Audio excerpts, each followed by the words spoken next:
В данном уроке мы познакомимся с основами HTML и создадим свою первую веб-страницу. Для начала создадим папку, в которой будем располагать файлы ко всем урокам. Назовем ее HTML в соответствии с изучаемой технологией. Далее запустим VS Code и откроем в нем только что созданную папку при помощи пункта меню «File Open Folder».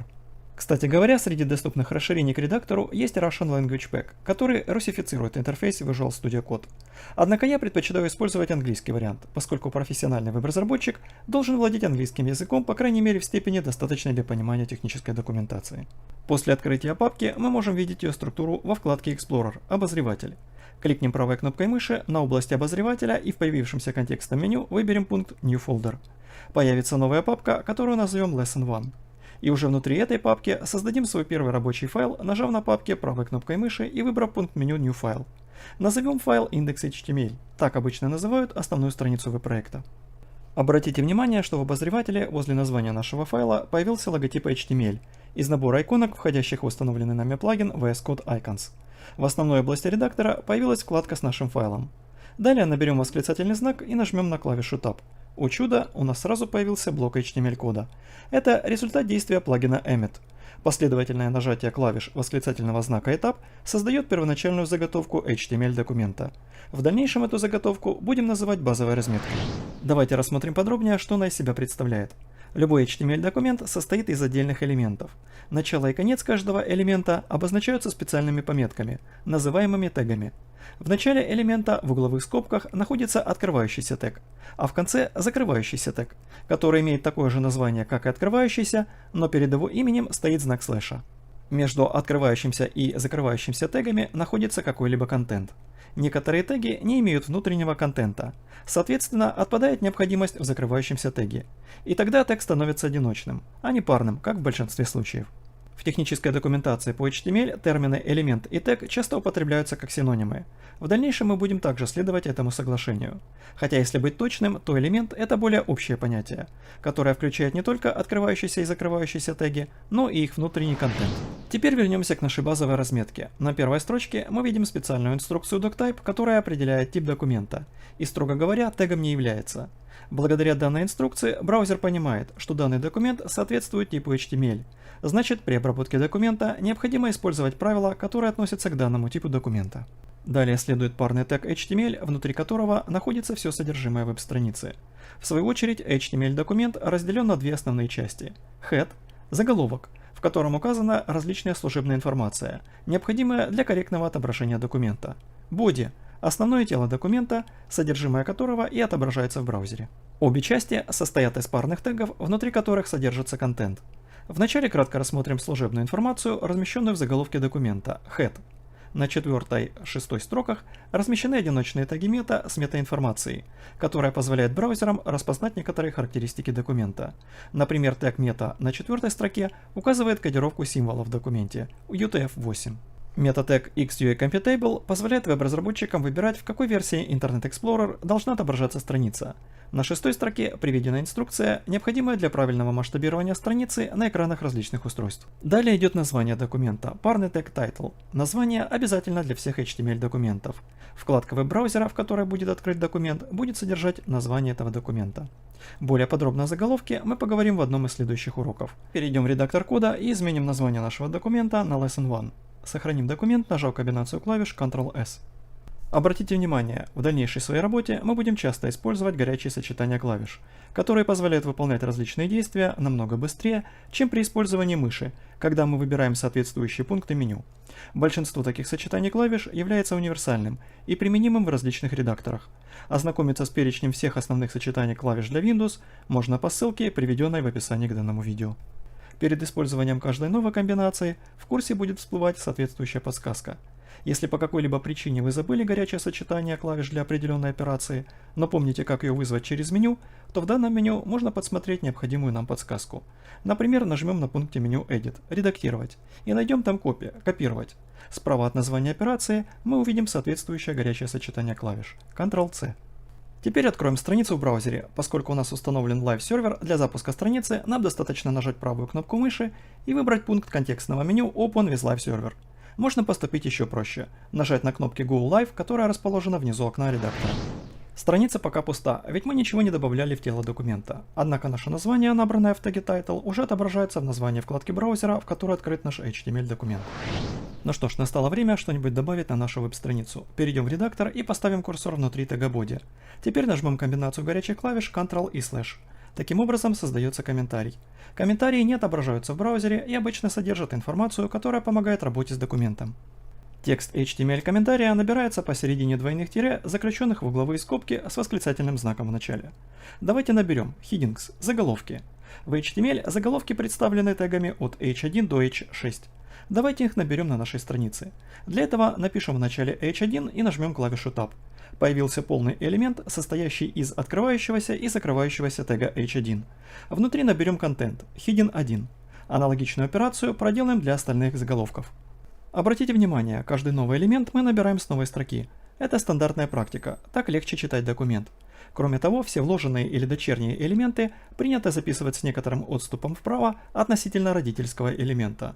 Например, в данном случае все заголовки находятся внутри тега body, то есть являются дочерними элементами по отношению к телу документа. В свою очередь, body является родительским элементом для всех наших заголовков.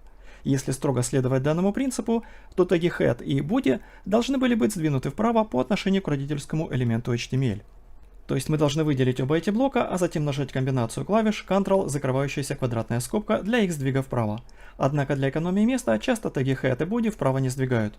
Поэтому вернем их на прежнее положение, нажав комбинацию клавиш Ctrl, открывающаяся квадратная скобка.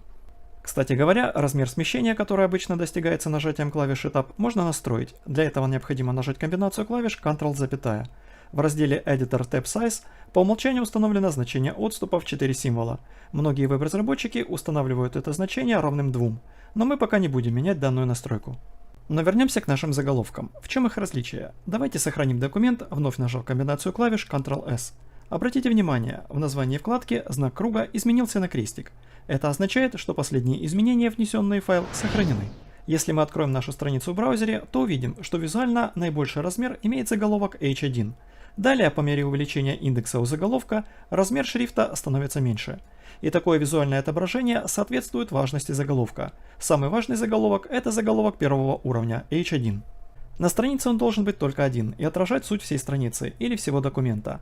В нашем случае заголовку первого уровня можно было дать название Lesson 1, как и названию нашего документа, которое мы указали в теге Title. Под заголовком, который встретится на нашей странице, можно давать теги от h2 до h6 по мере уменьшения их значимости. Структуру HTML заголовков можно сравнить с содержанием книги. В начале большими буквами пишется слово «содержание». В интерпретации HTML это есть заголовок первого уровня, отражающий суть всего документа. Далее идут части книги. Это заголовки второго уровня h2.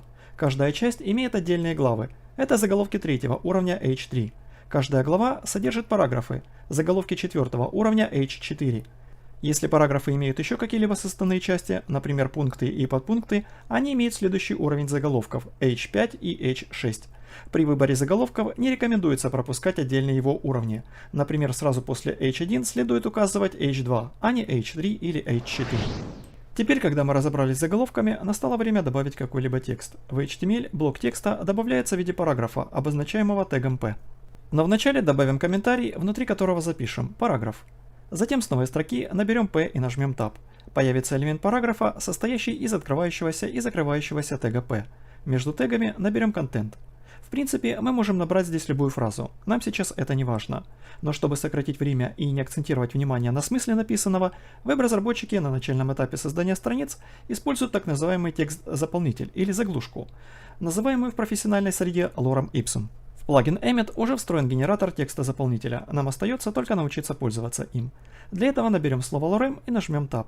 Вуаля, текст параграфа сгенерирован автоматически. Рассмотрим другие варианты использования данного генератора. Создадим новый параграф, внутри которого наберем lorem 12. Важно, чтобы между фразой lorem и числом 12 не было пробела. И нажмем Tab. Теперь наш параграф состоит ровно из 12 слов, заданного нами значения. Далее создадим следующий третий параграф, в котором наберем lorem умножить на 3. Нажмем Tab, появился параграф, состоящий из 3 абзацев.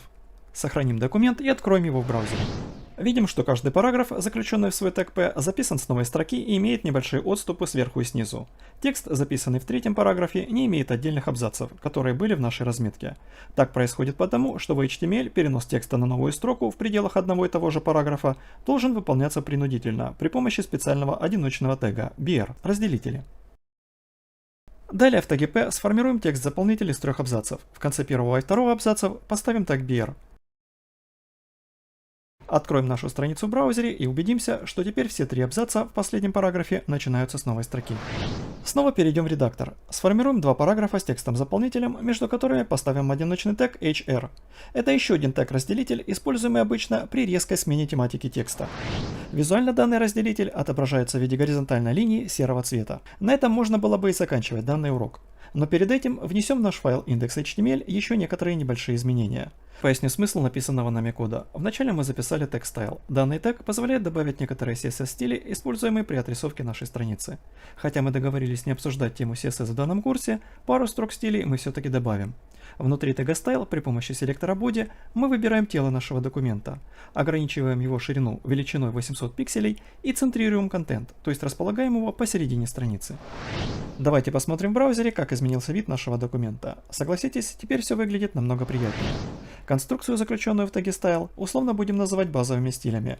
Домашнее задание к первому уроку «Основы HTML». В папке к первому уроку создайте файл homework.html, в котором создайте базовую разметку, в заголовок документа добавьте базовые стили. Назовите документ как homework1.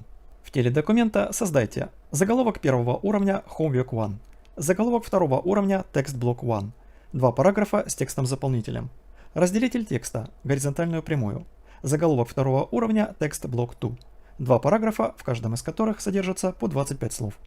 Далее создайте заголовок второго уровня textblock3 и параграф, состоящий из 2 абзацев. Между абзацами последнего параграфа поставьте 2 разделителя BR. Ответьте на вопрос, к какому визуальному эффекту приводит простановка 2 разделителей BR подряд. Перед вставкой элементов, описанных в пунктах 3 и 4, добавьте соответствующие комментарии. Hidden 1, Hidden 2, Paragraphs и так далее. Сохраните документ и откройте его в браузере. Он должен выглядеть примерно так, как показано на экране.